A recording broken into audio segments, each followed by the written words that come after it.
Ассаламу алейкум туғандар, қандайсыздар? Назарыңыздарда қайрадан эле базар жоқ каналы. Бүгін 21 июль 2022 жыл. Мен Бишкек шаарынын түндүк тарабы Калыс Ордодо жүрөм туғандар.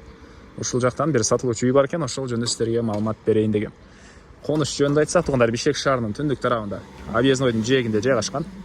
Азыр мен турган жерден Объезднойго чейинки аралык 300 метрдей болуп калат.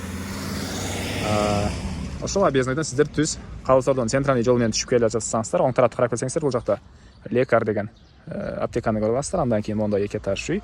Эки этаж үйдөн кийинки көчө менен чыгышты карай басып барсаңыздар, катардагы 3-үчү үй мына көрүнүп эле турат. Толук бүтө элек могу 3-үчү эки этаж үй бүгүнкү чыгарыштагы сатылуучу үй болуп калат тугандар. Анан бул Калыс Ордо Бишкек шаарынын 1-Май районуна караштуу.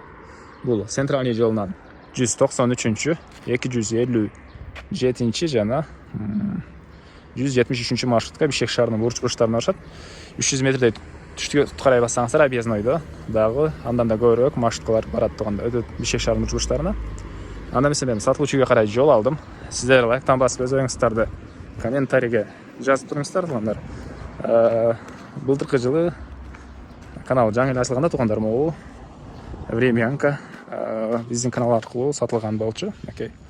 Бул времянка.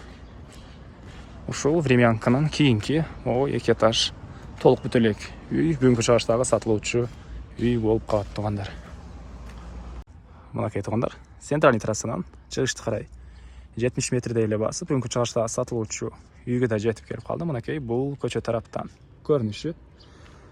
Сиздер маршрутка менен шаарга чыгам десеңиздер, бул жакка мына 70 метрдей бул жакка чыксаңыздар болот. Же Объезднойго чыгам десеңиздер, бул жактан бул көчө менен деле өзү менен түз чыксаңыздар Объезднойго чыгып бара аласыздар. Ал жак менен чыксаңыздар деле болот, бул жак менен чыксаңыздар деле болот.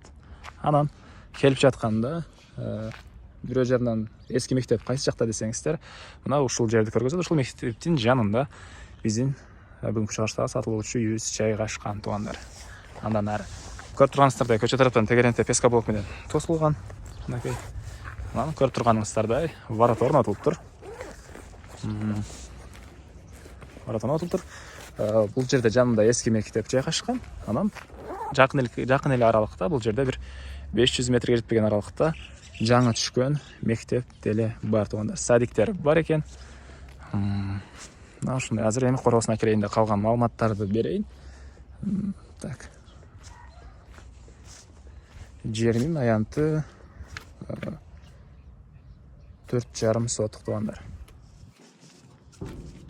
Жерин аянты 4 соток экен, кечиресиздер. Араш көрө алдым башка эмени. Мен монтип тетрадька жазып алгам тугандар. Өзүм жалгыз маалымат бергениме байланыштуу. Жерин аянты 4 соток. Документтер боюнча кызыл китеп, техпаспорт бар экен. Андан эч кандай проблема жок документ боюнча. Буякта киргенде оң тарапта чоң, узун турасы 11/8 болгон эки этаж үй тугандар, жана ал жакта төрүндө 3 бөлмөлүү азыркы учурда үй ээлери жашап жаткан үй да бар. Суу, свет бар экен, отопление бар тугандар.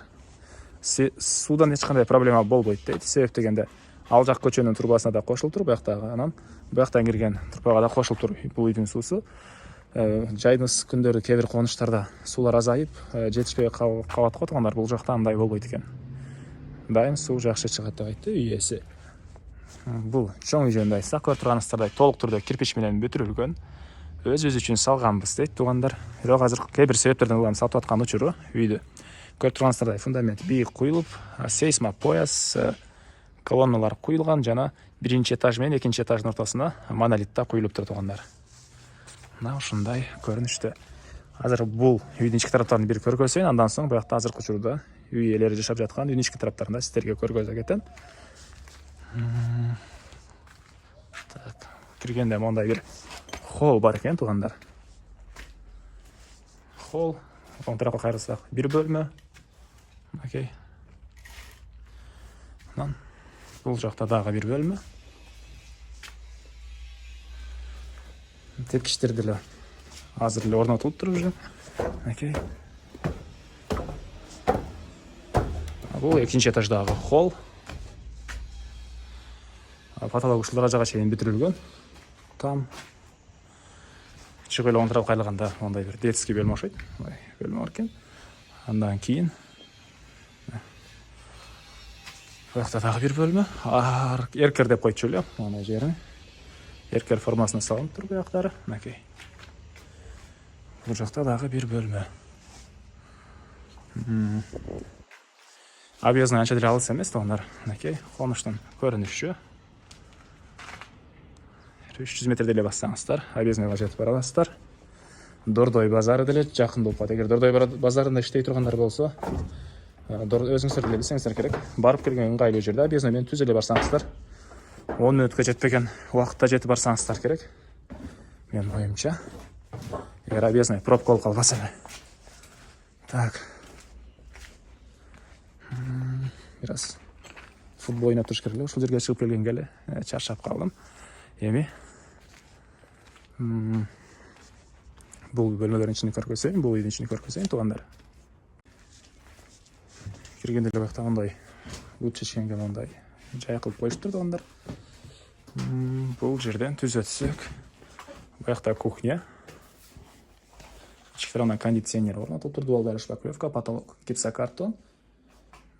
Анау ушул жерден оң тарапқа қайрылсақ, бақта бір спальня бөлме. Мәкей.